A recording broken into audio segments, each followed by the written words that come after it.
हमारे साथ जुड़े रहने के लिए न्यू न्यूज के YouTube चैनल को सब्सक्राइब कीजिए, साथ ही बेल आइकन को दबाइए न्यू न्यूज की खबरें सबसे पहले देखने के लिए।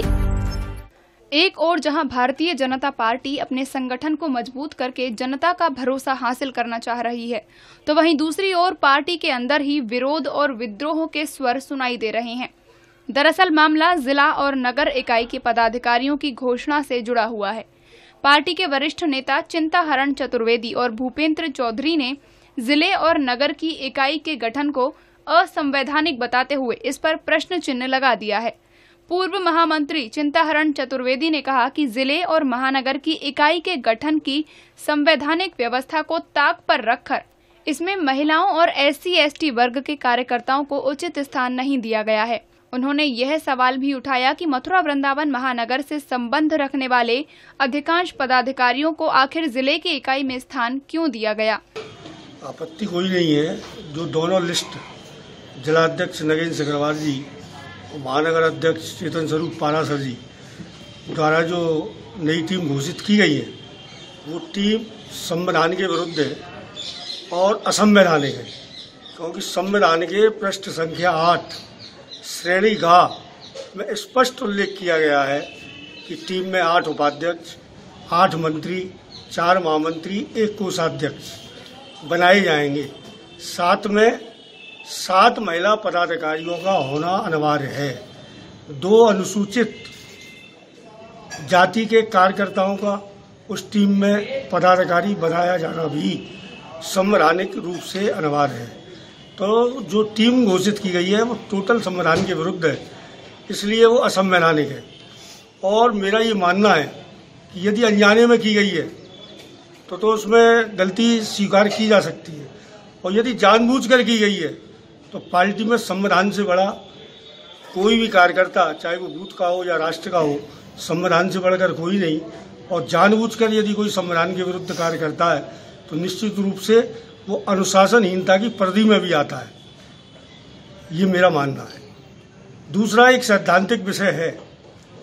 पहले मथुरा नगर था और निगम बनने के बाद अब वो महानगर हो गया। जिस प्रकार से अलीगढ़ है, जिस प्रकार से कि आगरा है, महानगर और जिला दोनों अपने आप में अलग बॉडी हैं, दोनों ही स्वतंत्र बॉडी हैं। लेकिन जिला अध्यक्ष जी के द्वारा 25 पदाधिकारियों में से 13 पदाधिकारी महानगर से बनाए गए, और यहाँ तक कि मुझे बड़ा आश्चर्य है कि 3 महामंत्री महानगर से जिले में बना दिए गए। अब इतना बड़ा जिला जिसमें 4 विधानसभाएं आती हैं, इतना बड़ा जिला जिसमें 4 विधानसभाएं आती हैं, और महानगर जिसमें 1 विधानसभा आती है। चारों विधानसभाओं में मैं समझता हूँ कि सैकड़ों की संख्या में ऐसे कार्यकर्ता हैं कि जिनका जिले में पदाधिकारी के रूप में यदि उन्हें दायित्व दिया जाता, पहले से भी वो काम कर रहे हैं, लंबे समय से कर रहे हैं, और उनको दायित्व दिया जाता तो बहुत ही अच्छा होता। निश्चित रूप से जो जिले के कार्यकर्ता हैं उनकी घोर उपेक्षा की गई है, और जनपद भर के कार्यकर्ताओं में इसे लेकर भारी आक्रोश है कि जब दोनों बॉडी अलग हो गई तो आप महानगर के लोगों को जिले में पदाधिकारी क्यों बनाएंगे? जिले में क्या कार्यकर्ताओं की कमी है? तो इस तरीके का माहौल जिससे कार्यकर्ताओं के बीच काफी निराशा का भाव है। भारतीय जनता पार्टी के पूर्व जिला महामंत्री चिंताहरण चतुर्वेदी ने कहा कि जिस प्रकार मथुरा जनपद और मथुरा वृंदावन महानगर की इकाई के गठन में पार्टी संविधान की धज्जियां उड़ाई गई हैं, उससे आहत होकर उन्होंने पार्टी के केंद्रीय और प्रांतीय नेतृत्व को अवगत कराते हुए इसमें उचित कदम उठाने की मांग की है। ना, जिलाध्यक्ष से इसमें बात करने का कोई औचित्य नहीं बनता है। हमने क्षेत्रीय अध्यक्ष जी से बात की है, प्रदेश के महामंत्री जी से बात की है, और माननीय राष्ट्रीय अध्यक्ष अमित शाह जी, माननीय प्रधानमंत्री नरेंद्र मोदी जी, माननीय राष्ट्रीय महामंत्री संगठन, माननीय महामंत्री राष्ट्रीय सह संगठन महामंत्री शिव प्रकाश जी, प्रदेश अध्यक्ष पांडे जी, और प्रदेश के महामंत्री संगठन सुनील बंसल जी, क्षेत्रीय महामंत्री भवानी सिंह जी सहित सेंट्रल कार्यालय, स्टेट कार्यालय और क्षेत्रीय कार्यालय, इसमें शिकायत की है कि ये दोनों कमेटियां असंवैधानिक हैं, संविधान के विरुद्ध इनका गठन किया गया है, लिहाजा इन्हें तत्काल प्रभाव से भंग किया जाए। और जो एक संविधान में व्यवस्था है, जो एक महिला सशक्तिकरण के लिए माननीय प्रधानमंत्री जी, माननीय राष्ट्रीय अध्यक्ष जी महिला सशक्तिकरण के लिए पुरजोर मेहनत कर रहे हैं, लेकिन यहाँ महिलाओं की कोई कमी नहीं है। सैकड़ों ऐसी महिलाएं इस पार्टी में निरंतर काम कर रही हैं। उनके संवैधानिक अधिकार को भी दोनों महानगर और जिला अध्यक्ष दोनों के द्वारा ये किया गया है। महानगर में 7 महिलाओं के स्थान पर 3 महिला पदाधिकारी बनाई गई हैं और 2 अनुसूचित पदाधिकारियों के स्थान पर मात्र 1 पदाधिकारी बनाया गया है। इसी प्रकार जिले में तो बहुत ही अनर्थ हुआ है।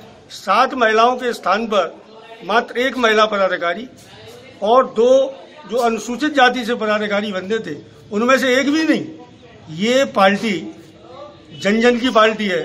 ये गरीब, मजदूर, किसान, सभी सर्व समाज की पार्टी है। ये किसी व्यक्ति विशेष की पार्टी नहीं है।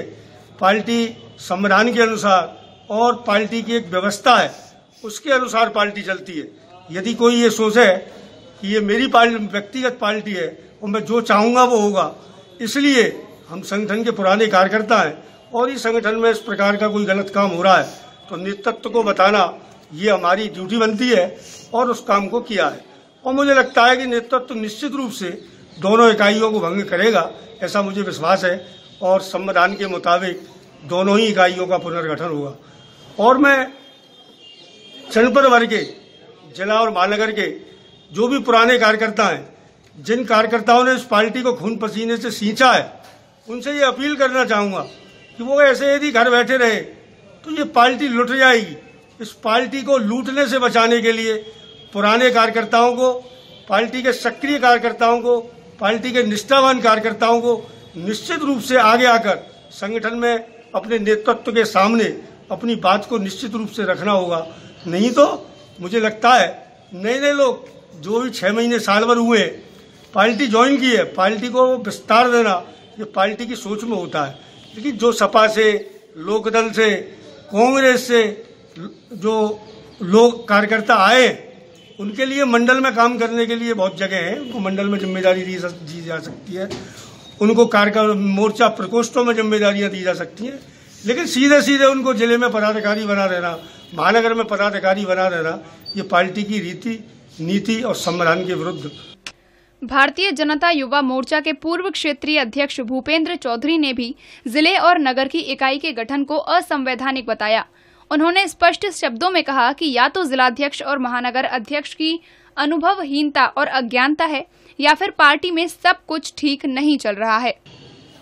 भारतीय जनता पार्टी के संविधान में स्पष्ट रूप से लिखा गया है कि जो भी जिले की टीम बनेगी या महानगर की टीम बनेगी उसमें 7 महिलाओं को उचित स्थान मिलेगा, SC ST कोटे को उचित स्थान मिलेगा। लेकिन या तो नादानी कह लीजिए या अनुभवहीनता कह लीजिए जिलाध्यक्ष जी की, या शायद उन पर कार्यकर्ताओं पर उनकी कमांड नहीं है या उनके कार्यकर्ताओं तक पहुंच नहीं है, या महिलाओं मतलब भारतीय जनता पार्टी में जो मंडलों तक जो महिलाएं हैं शायद वो जानते नहीं है। मतलब पूरे जिले में मात्र 1 महिला को स्थान मिला है, उसमें 7 स्थान मिलने चाहिए थे। SC ST कोटा बिल्कुल गायब है।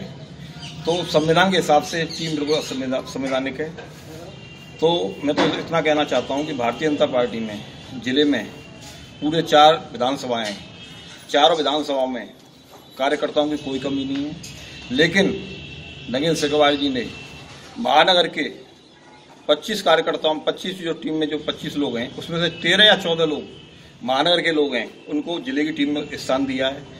तो जिससे जिले के बाकी जो कार्यकर्ता हैं चारों विधानसभाओं में बहुत निराशा की स्थिति पैदा है और मतलब सीधा संदेश ये जा रहा है कि पूरे जिले को महानगर के लोग चला रहे हैं। तो हम लोगों ने सुनील बंसल जी से, प्रदेश अध्यक्ष जी से, संगठन मंत्री से, अपने क्षेत्रीय अध्यक्ष जी से, संगठन महामंत्री जी से, बाकी सब लोगों से इस विषय के लिए हमने कहा है कि उचित स्थान पर इस बात को रखा है कि मतलब जो संविधान तरीके से जो टीम बननी चाहिए जिले की वो टीम बनाई जाए और ऐसी टीम जो असंवैधानिक टीम है उसको तुरंत भंग किया जाए और महिलाओं को उचित स्थान मिले, SC ST कोटा को स्थान मिले। और सबसे बड़ी विडंबना तो ये है कि 6 महीने में, 6 या साल भर में जो व्यक्ति बसपा छोड़कर, लोकदल छोड़कर इस पार्टी में आए हैं, मतलब अच्छे सुख के साथी हैं, उन लोगों को सीधी सीधी जिम्मेदारी दी गई है जो बिल्कुल ही मतलब निंदनीय है। तो मेरा नेतृत्व से यही कहना है कि जिले में उचित स्थान मतलब जिले वाले लोगों को मिले, चारों विधानसभा को मिले और महिलाओं को विशेष तौर पर 7 महिलाएं जिले की टीम में होनी चाहिए। वो स्थिति आपकी इसकी नगर की टीम की है। चेतन स्वरूप पारासर जी तो बहुत ही हमारे वरिष्ठ नेता हैं, पता नहीं किस दबाव में उन्होंने महिलाएं नहीं ली हैं, मात्र 3 महिलाओं को स्थान मिला है इसमें। तो वही चीज मतलब महानगर के लिए है और वही चीज जिले के लिए है। तो मैं तो आपके माध्यम से यही कहना चाहता हूँ कि या तो अनजाने में ये चीज हुई है तो उसको सुधार किया जाए, अगर जानकारी हुआ है तो ये गौरव अनुशासनहीनता के दायरे में आता है, तो हम इसकी निंदा करते हैं। यह बात किसी से छुपी नहीं है कि मथुरा जनपद में भारतीय जनता पार्टी के अंदर गुटबाजी काफी लंबे समय से चली आ रही है। पार्टी के सूत्रों का ही ये कहना है कि महानगर और जिले की इकाई में शामिल किए गए चेहरे इस गुटबाजी का एक नया उदाहरण है। सूत्रों का यह भी कहना है कि अंदर खाने विरोध और विद्रोह की स्थिति तो काफी समय से बनी हुई है, लेकिन पार्टी का कोई भी कार्यकर्ता या नेता मुखर होकर कुछ नहीं बोल सकता है। अब देखना है कि जिस प्रकार भाजपा के पूर्व जिला महामंत्री और युवा मोर्चा के पूर्व क्षेत्रीय अध्यक्ष ने पार्टी के संविधान को आधार बनाकर विरोध का स्वर बुलंद किया है, इसे पार्टी नेतृत्व कितनी गंभीरता से लेता है।